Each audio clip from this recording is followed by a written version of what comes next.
Welcome back to Just Chattin'. And this is the series of videos we do on Thursday and Sunday evenings just for our own entertainment. So, we're doing something different today. We are not going to talk about nutmeg. We're going to talk about the sock puppet instead, because the sock puppet has been a busy little beaver this past week. And I think we ought to take a look at the pearls of wisdom he's been dropping on all the rest of us. So, when we come back, Prince Harry is going to talk to us about our need to quit our jobs so we can have joy in our lives. And heaven knows, there's not much this guy's an authority on, but he sure is an authority on quitting jobs, isn't he? When we come back.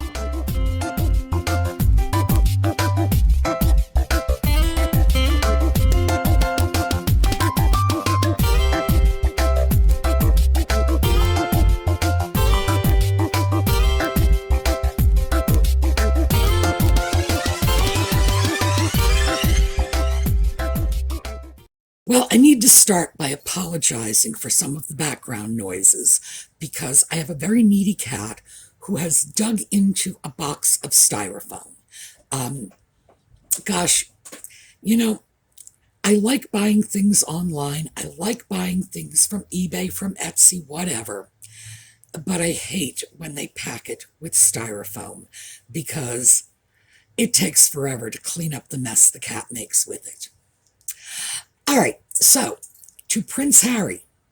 Well, Harry apparently did a Q&A for something called Fast Company, in which he gave us his brilliant theories on how we ought to be looking at our employment, which is amazing for a man who never really worked a day in his life. But first of all, why don't we take a look at what Prince Harry had to say?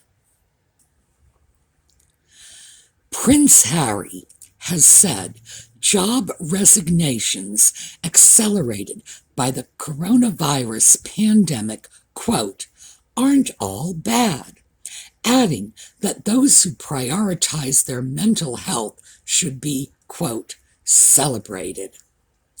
The 37-year-old father of two, who stepped back as a senior working royal for a new life in the U.S. with wife Meghan, made the comments as Chief Impact Officer for professional coaching and mental health firm BetterUp. He said many people across the globe, quote, would have been stuck in jobs that didn't bring them joy, insisting this was the beginning of a, quote, mental health awakening. The Duke of Sussex's Q&A with Fast Company was published on the same day his brother, the Duke of Cambridge, had an audio walking tour released for Apple in which he discusses his own mental health. Economists in the U.S. have dubbed the workplace trend of increased burnout and job resignations prompted by the pandemic as the, quote, Great Resignation. When asked about it, Harry said, quote, I've actually discovered recently, courtesy of a chat with BetterUp Science Board member Adam Grant, that a lot of the job resignations you mention aren't all bad. In fact, it is a sign that with self-awareness comes the need for change. Many people around the world have been stuck in jobs that didn't bring them joy, and now they're putting their mental health and happiness first. This is something to be celebrated. He added, quote, while on the surface, it looks like these last couple of years brought all these issues to the foreground, the reality is these struggles and issues have been brewing for quite some time. We're just at the beginning of the mental health awakening. Harry's role at San Francisco-based BetterUp, which is valued at $4.7 billion, it's 3.5 billion pounds, involves product strategy, philanthropy, and public advocacy related to mental health. The Duke is also involved in the firm's commitment to Pledge 1%, a movement that encourages companies to donate 1% of equity, staff time, product, or profit to their communities. Harry also said that BetterUp envisions a, quote, world where growth and transformation are possible for everyone and everyone has access to the support and care they need to thrive. He continued, quote, being attuned with your mind and having a support structure around you are critical to finding your own version of peak performance, whether you're a global leader or an employee working 9 to 5. Harry has also opened up about his mental health struggles as part of an Apple series.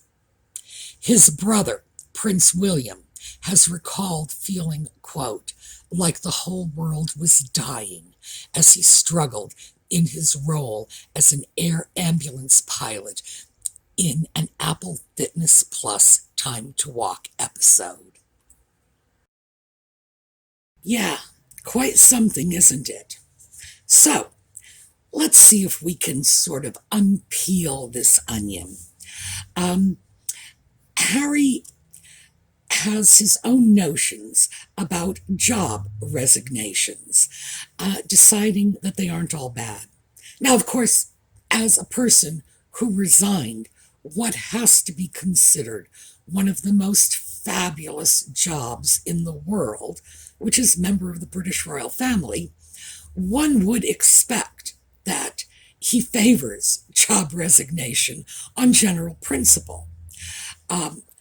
But how it is that he decided he's an authority on this, even though, as I say, he certainly has more experience. I have never resigned from a job like that in my life. Very few people have. Well, his great uncle did, but very few people resign from the royal family. Harry is described in this article as having stepped back. 37-year-old father of two who stepped back as a senior working royal, stepped back.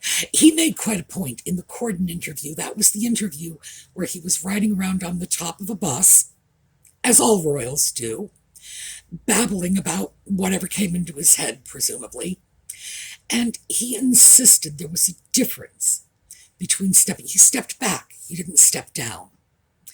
Now, one has to assume that even someone with Harry's intellectual limitations does understand the difference between back and down.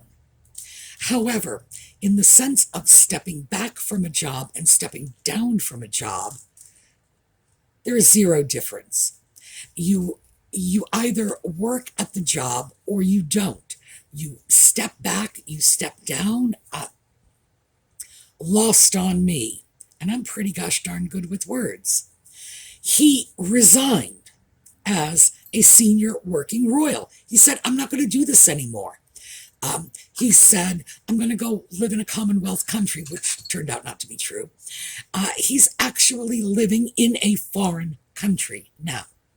So I would say that is not only resignation, that's pack your bags and flee in the dead of night, which is tantamount to what they did when they left Canada at the height of the pandemic and the lockdown and somehow managed to jump the queue and get out of the country when no one else could.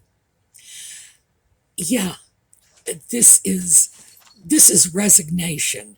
And then burning your bridges behind you, because I think we all know it's very unlikely that even if he is welcomed back into the fold at some future date, which would probably involve a great many changes in his life, that it's not going to be as a senior working royal. The family demographics alone are going to deal with that, because when Charles eventually becomes king, assuming that happens, and Charles is 73 now, the Queen is 95, but hopefully Charles will be as long-lived as the rest of his family. I don't wish him ill in any way. But the idea that a 73-year-old man is, of necessity, going to inherit the throne, no, it gets a little iffy when you get to be that age. Any number of things could go wrong, and the throne could pass directly from Elizabeth to William. Now, obviously, as I say, I hope that doesn't happen. I hope Charles has a long, productive life. On the other hand, I also hope the Queen lives to be 130, so what can I say? A lot of things can happen in the next 35 years. William's children, in 10 years' time, are going to start to come into that position where they can, well, if not become senior royals, they'll be moving into it. They'll be working their way in. Not to mention the fact that there are many other senior working royals who are going to be still reasonably young and active 10 years from now. So, is Harry going to go back and resume the role he once had? Oh, very, very unlikely. So, yeah, he knows about quitting jobs, burning your bridges. But my question is, does he know about leaving a great job because he had some dissatisfaction and actually moving into a job that gives him joy? Well, I don't think Harry has exactly been the picture of joy. Do you?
Oh, by the way, the song in the background was Volga Boatmen, because if you want a depressing dirge, you have to go to the Russians. No disrespect to our Russian friends. I'm sure they know that their music is depressing dirges, and no one does it better.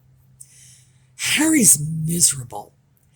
Everybody knows this. Everybody comments on this all the time. I had no difficulty at all going online and pulling picture after picture after picture of Harry looking like somebody just told him that the world was about to come to an end in 20 minutes. This is just who he is now. This is not a man who understands joy. It is, however, a man who understands mental unwellness. Now, I say that with intent. I'm not going to say mental illness, because I don't think whatever is going on with Harry rises to the level of what we consider to be mental illness. But mental unwellness? Oh my goodness, yes. I do not think that man is mentally healthy. I don't know anyone who does. Even fans of Prince Harry are always talking about how he's coming clean about his mental health issues. It's clear the man has serious, serious mental health issues. He's practically making a career of being mentally unwell. It's all he ever talks about. Well, that and the humanitarian crisis of the moment, and everything to him is a humanitarian crisis of the moment. I suspect That's one of the symptoms of his mental unwellness. The fact is, this is a man who has some serious issues that he's determined to share with us, whether we want to hear about them or not. And what he's doing at this point is projecting this on the rest of the world. I'm miserable. I think everybody else is miserable too. We all ought to quit our jobs so we can have joy in our lives. Well, how well did that work for you, Harry? This sort of projection, I'm not even going to deal with this. You know what? I'm going to let Shakespeare deal with it, because in fact, who can do it better? Your husband being troubled with a shrew measures my husband's trouble by his own. That, by the way, probably hit the mark in more ways than one, but we're going to leave that alone for the moment. The whole point of that is that it is an age-old notion that anyone who is profoundly unhappy tends to see the whole world as profoundly unhappy, just like they are. And Harry, of course, is saying, let's quit our jobs and find joy. Most of us don't look to our jobs for joy. Now, you know this, I was a social worker. That can be a very dreary, depressing job, but it can have moments of unbelievable satisfaction. And I loved what I did. I spent 12 years in higher education. I had to think about that. How long did I spend? 12 years in higher education for that job. So, with that much education, it's not something you go into casually. I loved what I did. And I had wonderful moments. You get somebody's daycare sorted out, you get their landlord to agree not to evict them. These tiny triumphs. Oh, yeah, that was wonderful. But joy, no. Because at the end of the day, my clients were still single mothers on public assistance. And that crisis was going to come back next week, and I knew that. So did they. So the fact is, even though I loved my job, it was not full of joy. And the people I know, and I'm talking about people who are in professional capacities, doctors, lawyers, engineers, people who worked hard to acquire the education necessary to get into these jobs. None of them would say their job fills them with joy. None of them. Most of them would say they really do love what they do. But joy is something they look for in other aspects of their life. Joy is, when their children are born, on their wedding day, grandparents' 50th wedding anniversary, the wonderful time they had on their family vacation. Those are the moments of joy. Joy is not something you look for in your job. I want a job that fills me with joy. Is there such a job? I'm not sure there is. Good heavens. Apparently, being Prince of the United Kingdom is not such a job. And if that's not a job to fill you with joy, what is? Harry's worldview is so distorted that he actually thinks it is a good thing for people to leave a job that does not meet all of their emotional needs. Well, anybody who's looking to their job to fill all of their emotional needs, frankly, in my opinion, has a rather unbalanced life. You need to get your emotional needs met through a lot of things besides your job. And I'm not saying that people should stay with a job that makes them miserable. But miserable is over here somewhere, joy is over here somewhere, and there's a vast middle ground. And Harry is not really clear about this vast middle ground, because at one point here, He says, being attuned with your mind and having a support structure around you are critical to finding your own version of peak performance, whether you're a global leader or an employee working 9 to 5. And that struck me as a little off when I first read that. Global leader, employee working 9 to 5. Well, for most of us, in other words, not Harry, 9 to 5 jobs, that's office work. That's good. That may not be the height of what we would aspire to, but we're pretty clear it's not the lowest level to which we could sink. The people who make the world turn, the people who collect my trash, they don't work 9 to 5. They don't have glamorous jobs. I love the fact that they're doing their job. Otherwise, I would have a yard full of trash. The people who cash me out at the supermarket, the people who take my order at a restaurant, the people who pave the roads so that the bus can get down there and I can get where I'm going safely. Harry does not seem to understand that there is this entire level of employee who would look at working 9 to 5 the way he looks at being a global leader. It's like they're invisible for him. The assembly line worker, the longshoreman, these are people whose manual labor makes the world go round. They're not even on Harry's list. He sees this as a dichotomy between, CEOs and office workers, with office workers being at the bottom of the heap. Wow. Like, seriously, imagine growing up in a state of so much privilege that you are looking at, accountants or dentists or engineers as the lowest level of employment society has to offer. Wow. Very, very scary stuff. I marvel at what's going on in his head. And I used to think nothing was going on in his head. And I could be right about that, frankly. I'm not ruling that out. But I'm starting to think that something very distorted is going on in his head. He has a job, allegedly. He is a chief impact officer. I really had to do a lot of research to find out exactly what a chief impact officer was, because I'm still not really sure.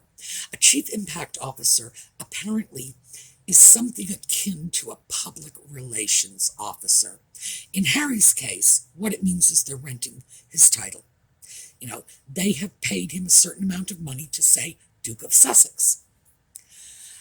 Other chief impact officers, and one of the first ones I came up with was a woman named Sarah Greenvieux, and she was a successful attorney, studied law both in the U.S. and in France. So she is a successful college-educated attorney with at least 2 languages. Also, she is a woman of color, blah, blah, blah.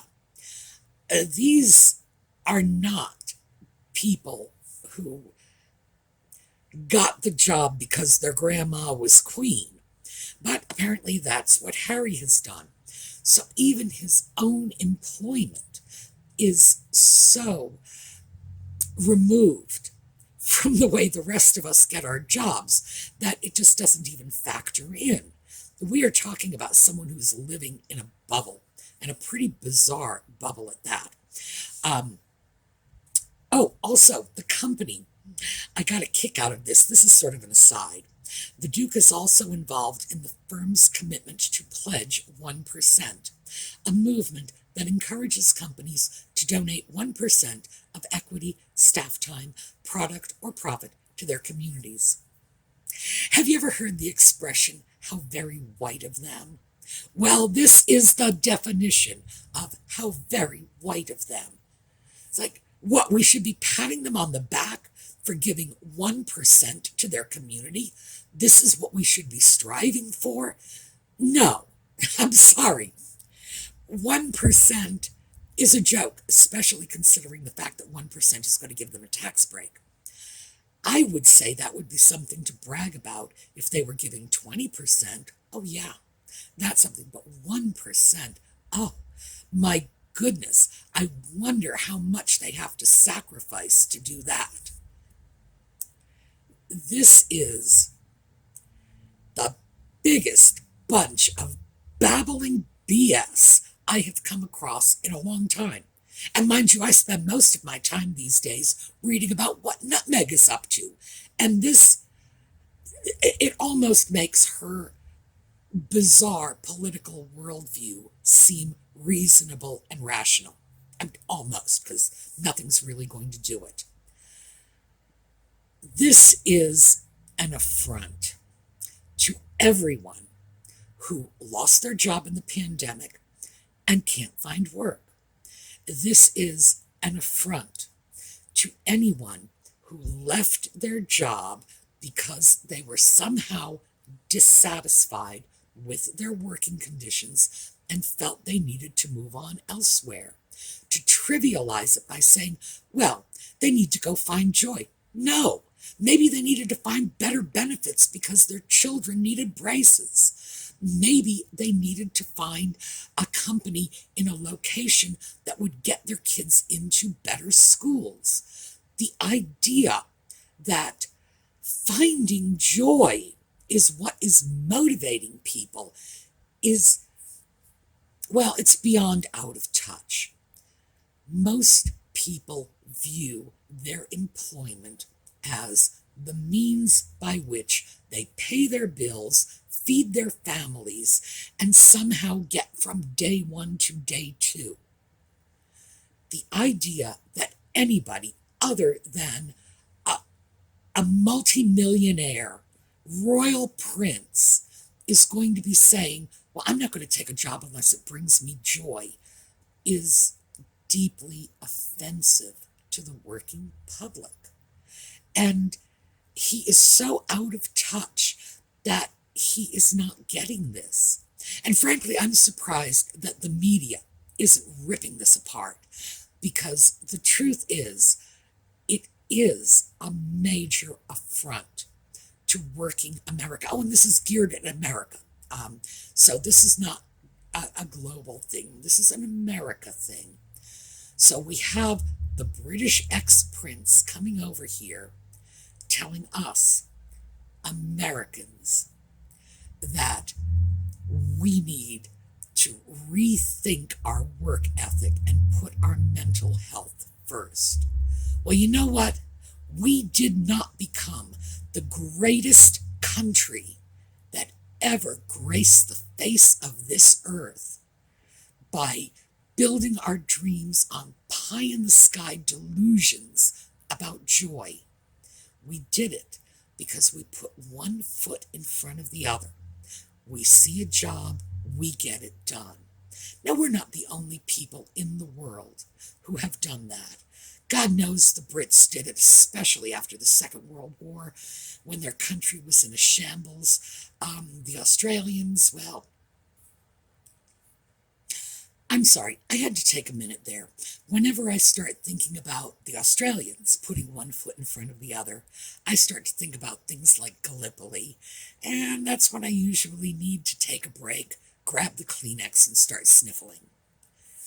We've all done this. This is who we are as Anglo-American people.